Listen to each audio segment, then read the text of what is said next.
भक्तों की कोई जाति नहीं होती, भक्त तो पैदा होते, कहीं भी पैदा होता। उत्तर प्रदेश का अंतिम जनपद है झांसी, और झांसी से शिवपुरी के लिए जाएं तो बीच में एक कस्बा पड़ता है करेरा, और करेरा कस्बे में एक गोपाल मंदिर है, और वैसा ही है जैसा मथुरा में द्वारकाधीश जी का मंदिर है, ऐसी ही मान्यता है। और वहाँ हमारे श्री महाराज कथा करने गए। ये 70 वर्ष पुरानी घटना है और सत्य घटना है, बहुत ध्यान से सुनना। तो मंदिर के बगल में एक खंडर पड़ा, तो गुरुजी ने पूछ लिया, वहाँ कथा करने के बाद शाम को बैठते हैं ना, भक्त वृंद बैठते हैं, तो उनसे पूछ लिया ये खंडर कैसा है। तो बताने वालों की आंखें नम हो। महाराज जी से बहुत लोग चाहते हैं कि यहाँ दुकानें बनाएं, यहाँ कुछ करें, पर पुजारी जी किसी को देते नहीं। वो कहते हैं मेरी लाडली की यादें मस्ती हैं, ये मेरी लाडली की यादों का महल था। तो उन्होंने पूछा क्या, कि अहिर जात की यहाँ शादी होके एक महिला आई, और वह उस घर में सास ससुर और अकेला लड़का था, उसके कोई बहन भी नहीं थी। बड़ा संपन्न परिवार था, 45 बीघे जमीन थी, यहाँ हवेली थी। 3 महीने बाद उस एक सड़क हादसे में उसका पति समाप्त हो। वो कैसी सुहागिन बनी होगी कि 3 महीने में सुहाग समाप्त हो गया। 6 महीने के बाद सास ससुर ने कहा बेटी तुम पुनर्विवाह कर लो, तुम्हारा जीवन बहुत लंबा है, हम तो अपना ऐसे ही काट लेंगे। और वह उन 9 महीनों में उनसे इतना जुड़ चुकी कि घर में उसकी मां नहीं थी, उसने सास का प्यार देखा। तो उसने कहा कि अगर विधाता ने मेरा पति ही दिया होता तो मेरे पति में क्या कमी थी, बहुत सुंदर था, सजीला था, और भगवान ने वो छीन लिया तो मैं दूसरा कोई पति नहीं बनाना चाहती, मैं आपके आश्रय में रहूं। बहुत कहने पर भी उसने कभी मायके नहीं गई। 15 वर्ष के बाद उसके ससुर चल बसे, और ससुर के जाने के बाद 3 महीने बाद उसकी सास भी चली। और 15 वर्ष के बाद वो अपने पति के लिए बहुत रोई। आज उसको वो घर काटने दौड़ता है, मेरा कोई नहीं है, न मायके में कोई है न सासुरे में कोई। और जब रो रही तो गुरुजी आए। गुरुजी उसने बचपन में बनाए थे, कभी 4-6 साल बाद गुरुजी से भेंट होती, और गुरुजी आए तो वह बहुत भक्त। गुरुजी ने ढाढ़स बंधाया, बेटी भगवान जब लीला करते हैं तो कुछ न कुछ कष्ट होता है। हर ऊंचाई पर चढ़ने के लिए पसीने आते हैं। भगवान तुमको कहीं ऊंचा ले जाना चाहते कि मैं अब ऐसी हो गई हूं, मेरा मन नहीं लग रहा, घर में कोई नहीं दिखता, मेरी माताजी जैसी सास चली गई, मेरे पिता जैसे ससुर चले गए, धन संपदा है। तो गुरुजी ने कहा बेटा बाहर मंदिर है और यहाँ 100-200 दर्शनार्थी नित्य आते हैं, तेरा पड़ोस में घर है, तो तू यहाँ एक दुकान खोल ले। बोली मैं काय की दुकान चला लूं, चाय तो बना ही लेती है। हाँ चाय बना लेती है, तो बस उसके साथ मगोड़ी पकौड़ी कचौड़ी कुछ ऐसा रख लो। और गुरुजी उसको ये सूत्र देकर चले। अब तो वो मंदिर के बगल में घर अपने चबूतरे पर और एक चाय की दुकान रख ली, और उसमें मगोड़ी पकौड़ी बनाती और श्रद्धालु आते वहाँ बैठते, भक्ति की बातें करते, वह सुनती, उसके सहारे उसका समय बहुत प्यारा कटने लगा। अब तो सुबह से उसे बड़ी जल्दी जगने की चाह लग गई। भगवान का भजन करती, गुरु की दी हुई माला को जपती और उनकी सेवा करती, और सेवा करते करते उसके पास अर्निंग हो गई, धन भी इकट्ठा। और ऐसे करके उसने 20-22 वर्ष तक दुकान चलाई।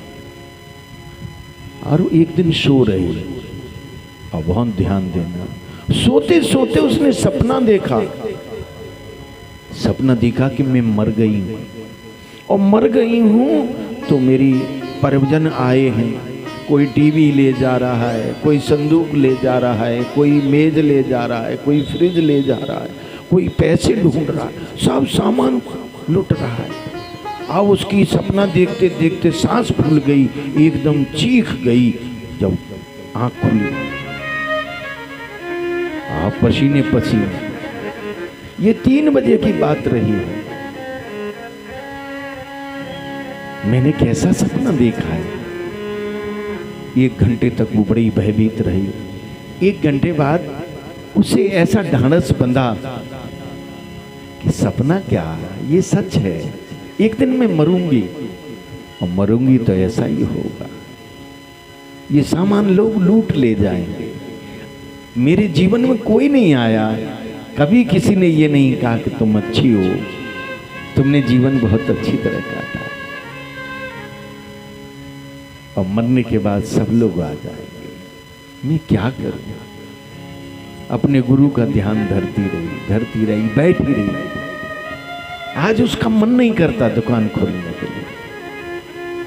उसके चित्त में आया, क्यों ना मैं अपनी सारी संपत्ति ठाकुर जी के यहाँ जमा कर। लोग दान करते हैं किस लिए? अगले जन्म में हमें 1000 गुना मिलेगा। अब मैं अपनी संपत्ति दान कर दूं ठाकुर जी। और धीरे धीरे सुबह होने तक उसका विश्वास दृढ़ हो गया। वो गई अपने ससुराल के परिवार के पास, मेरे साथ चलो। कहाँ? मंदिर। मैं दान करना चाहती हूँ।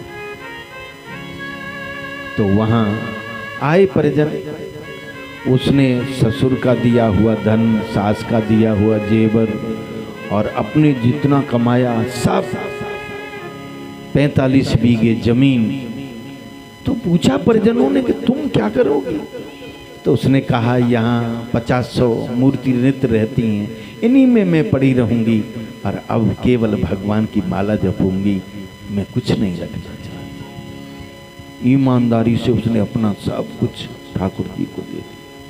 और दे दिया, एक कोने में राधे श्याम राधे श्याम राधे श्याम राधे श्याम माला चला। और जब से मंदिर गई तो वहाँ गौशाला भी है, शाम को जितने लोग रहते हैं सबको दूध दिया जाता है।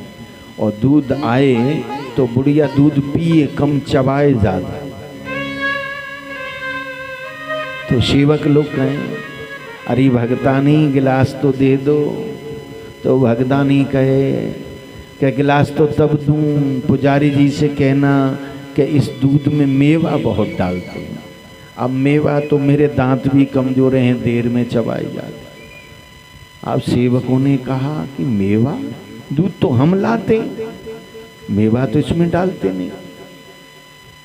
तो उन्होंने कहा कि मेवा तो नहीं डालते। तो उसने मुंह से निकाल के दिया, मेवा नहीं डालते, मेरे दूध में मेवा है।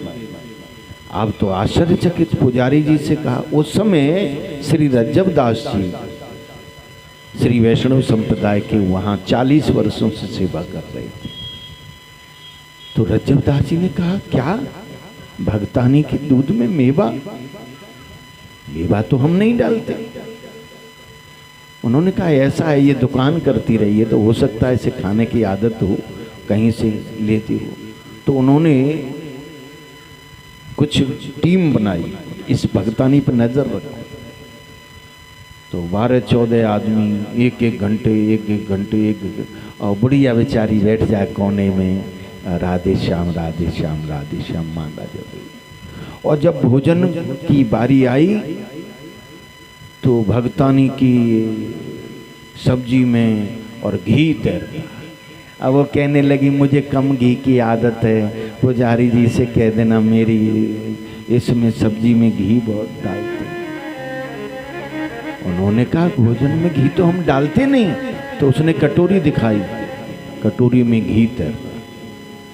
पुजारी जी से कहा अभी तक तो मेवों का पता नहीं लग पाया, उसके तो सब्जी में घी डलता। पुजारी जी ने देखा तो मेवा भी कम हो रहे हो, घी भी कम हो रहा है, देता कौन है? अब बुढ़िया इधर आती नहीं। अब पुजारी जी परेशान। संध्या की आरती हमेशा श्री महंत करते हैं, दिन भर की सेवादार करते हैं, पर अंत की आरती जो होती है मंदिरों में वो श्री महंत करते हैं। श्री महंत आरती कर रहे हैं अंतिम। तो देखा कि ठाकुर जी का चोंगा और घी में चिकना हो रहा है। आरती करने के बाद उन्होंने देखा और जैसे चोंगा उतारा तो उसमें से मेवा भी गिरे, और मेवा गिरे तो ठाकुर जी वो समझ गए कि कोई चोर और नहीं है, ये ठाकुर जी चुरा चुरा के भगतानी को खिलाते। रो पड़े रज्जबदास जी ने, मैंने 40 साल से ठाकुर जी की सेवा की है पर मेरे सपने में भी कभी नहीं आए, और भगतानी 3 दिन से आई है, इसके लिए चोरी करता है। अरे मेरे कान में कैदी होती है। पर आज रज्जबदास जी को नींद नहीं आई। इस बात को मैं पूरे करहरे कस्बे में कैसे पहुंचाऊं कि भगवान रीझ गए हैं और इस भगतानी के लिए भगवान चोरी करते हैं। सुबह कुर्सी पर बैठे और माला जप रहे। तो आपने देखा वो जहां भी मंदिर होते हैं वहां पुरुष नहीं जाते, मंदिर बूढ़े हो गए, माताएं जाती हैं, कोई लोटा चढ़ाने, कोई अगरबत्ती लगाने, कोई जल से मंदिर को धोने। और उन माताओं में भांत भांत की माताएं होती हैं हर मोहल्ले में, और जो जितनी भगतानी होती हैं उनमें कुछ भांत भांत की होती हैं हर मोहल्ले में। कुछ तो ऐसी होती हैं जिन्हें पत्रकार समझ लो, कोई बात बता तो पूरे मोहल्ले में नहीं कर देंगे, उन्हें चैन ही नहीं पड़ेगा, फ्री के पत्रकार। रज्जबदास जी भी सोच रहे हैं कि जब मोहल्ले में बात पहुंचे कैसे। तब तक उनकी दृष्टि पड़ी एक माई पर जो पत्रकार थी। इधर आओ, क्या तुम्हें पता है कि भगतानी ने क्या किया? उन्हें कहा हमें नहीं पता। तो देखिए संत की नीति क्या होती है। उन्होंने कहा बहुत ध्यान देना, भगतानी को आए अभी महीना भर नहीं हुआ और भगतानी ने तो एक आदमी कर लिया। क्या कि भगतानी ने एक आदमी कर लिया, और ये बात माताओं को पता लग जाए फिर राम राम अगर घट में रह जाए। हाँ वो तो कहीं पूरे मोहल्ले में कह आए भगतानी ने मंदिर में जाके आदमी कर लिया, भगतानी ने, बड़ी बूढ़ी भगतानी। अब तो मंदिर में आने वाली मंदिर की मूर्तियों को कम देखें, भगतानी को ज्यादा देखें। और भगतानी बेचारी देखे। अब भगतानी ने एक हाथ से पूछी, अरे तुम मुझे ऐसे क्यों देख रही हो? तो एक बोली, हाँ क्यों देख रहे हैं, कैसी बनने की जैसे कुछ जानती नहीं हो। अरे इन्हीं कर्मों को करती तो दुकान ही चलाती रहती। तो भगतानी ने पूछा मैंने क्या कर दिया? हाँ कैसी भोली बन रही है, तेने मंदिर में आके आदमी नहीं कर लिया। हाँ भगतानी जी को बहुत बुरा लगा। कौन कह रहा था? बड़े महाराज जी कह रहे हैं। इतनी रोई। मैंने महाराज जी का नेचर 40 साल से देख रही हूँ, इतने बुरे तो नहीं थे, पर भगवान न जाने क्या चाहते हैं। वो अपने परिवार में गई, मेरे साथ चलो। कहाँ? मंदिर। क्यों? मुझे निकलवाया। परिवार वाले बोले अब निकल या घुस, पर अब कुछ वापस नहीं होगा, सब दान हो गया। उनकी मुझे वापस कुछ नहीं चाहिए, वो तो ठाकुर जी पर जमा है। फिर तू कहाँ रहेगी? मैं कहीं भी 2 टुकड़े मांग के खा लूंगी, पर मंदिर में नहीं रहूंगी। ऐसी क्या बात है? हाँ। तो भगतानी आगे आगे, पीछे समस्त परिजन आ रहे। रज्जबदास जी खुश हो गए, बात पूरे करारा में फैल गई। आके सबके लिए जाजम बिछाई, बैठ गए। हाँ बताओ। तो रज्जबदास जी से भगतानी ने पूछा कि आपने मुझ पर आरोप लगाया। तो रज्जबदास जी बोले आरोप नहीं लगाया, हमने सत्य कहा है। सत्य कहा है क्या? कि हाँ। तो दूसरे लोगों ने पूछा महाराज जी आपने कैसे कहा? कि इन्होंने आदमी कर लिया। जो इन्होंने कर लिया या आदमी ने ये कर ली, बात तो एक ही है। कैसे? क्या पूछो इनके दूध में मेवा पड़ती थी? हाँ, और हम तो मेवा डालते नहीं। तो गांव वालों ने पूछा तो क्या बुढ़िया चुराती थी? नहीं, बुढ़िया चोर नहीं है। फिर इनके भोजन में घी रहता था क्या? हाँ, भगतानी ने कहा घी रहता था। तो घी कौन डालता था?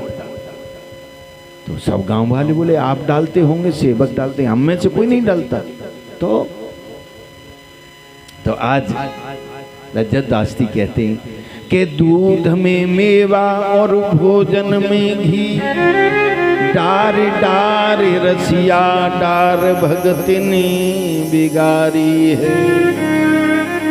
ओ कैसी है प्रीत ये विनीत जू बता में हम, बन गयो अधर पते बांके बिहारी है। इसका पति बांके बिहारी है।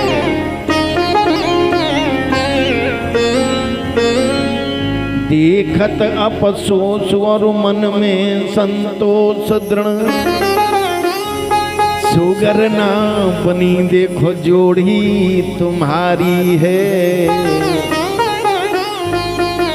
नाथ का विगारो जो ही ना हमारो प्रभु, बन सको पूजा योगी गिरधारी है। हे गिरधारी मैंने क्या बिगाड़ा? 40 साल से सेवा कर रहा था, मेरे कभी सपने में नहीं आए।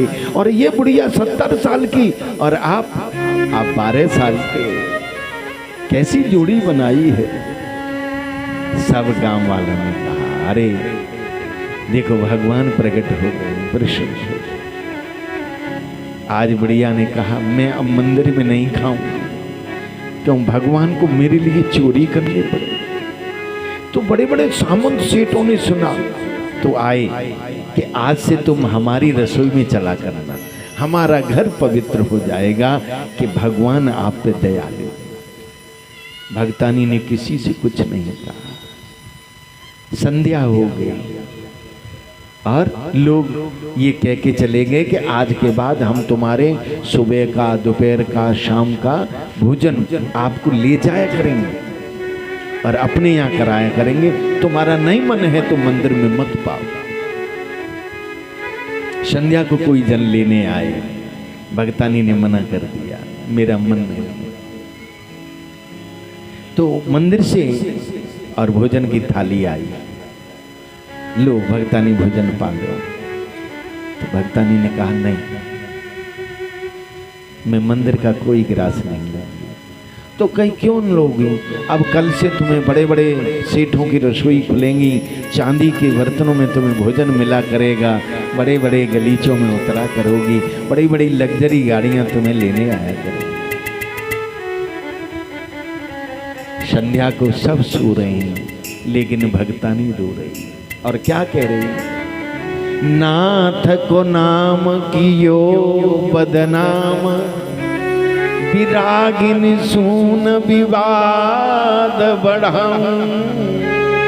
और आपके हाथ से पाए प्रसाद, कहा अब और के हाथ से पाऊं। हे नाथ, अगर आपने अपनी प्रसादी दे दी है तो अब मैं किसी और के हाथ का खाना नहीं चाहती।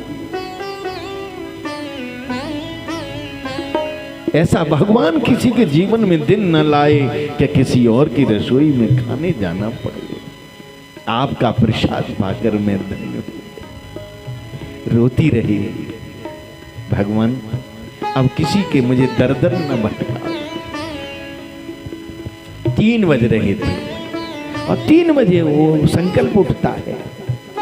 बुढ़िया को लगा कि अब मेरा शरीर छूटेगा, मंदिर के सामने खड़ी है और उसने अंतिम इच्छा कही भगवान से। क्या? ये प्राण और तुम्हारी खिंचे और तुम में आई समाई रहे हैं। मुझे लगता है कि मेरे प्राण अब नहीं रहेंगे प्रभु, तुम में समा जाएंगे, पर मेरी दो इच्छाएं रह गई। क्या? ये प्राण और तुम्हारी खिंचे और तुम में आई समाये रहे हैं।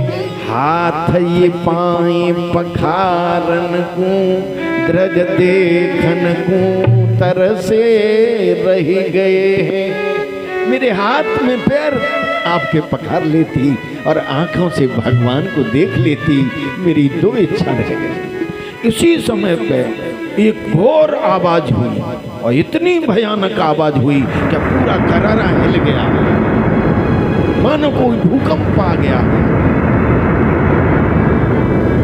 गर्भगृह के पट खुले और ठाकुर जी गर्भगृह से निकल के आए। सामने ठाकुर जी हैं और दूसरी ओर भगतानी खड़े है। और जैसे ही ठाकुर जी की झांकी को देखकर 70 साल की बुढ़िया भगवान के पैरों को पकड़ना चाहती थी कि शरीर छूट गया और उसके शरीर में से एक ज्योति निकली और भगवान के हृदय में समा गई। पूरे मंदिर के लोगों ने देखा, पूरा शहर इकट्ठा हुआ इस अद्भुत आश्चर्य को देखकर। बुढ़िया का विमान सजाया गया, बड़े बड़े महीपतों ने अपने कांधे पर बुढ़िया के पार्थिव शरीर को रखा। पूरे करेरा कस्बे में घुमाया गया। नदी के तट पर पार्थिव शरीर को अंतिम मुखाग्नि दी गई। आज भी उस मंदिर में जो संध्या की आरती होती है, उसके बाद पुजारी जी छत पे जाते हैं, वहाँ से भगतानी की वह जो मठिया दिखाई देती है उसकी भी आरती होती है। और शाम का भोजन जो ठाकुर जी का महाप्रसादी होता है वह उस भगतानी के मठ पर पहुँचाया जाता है। धन्य है ऐसी भक्ति और धन्य है ऐसा त्याग।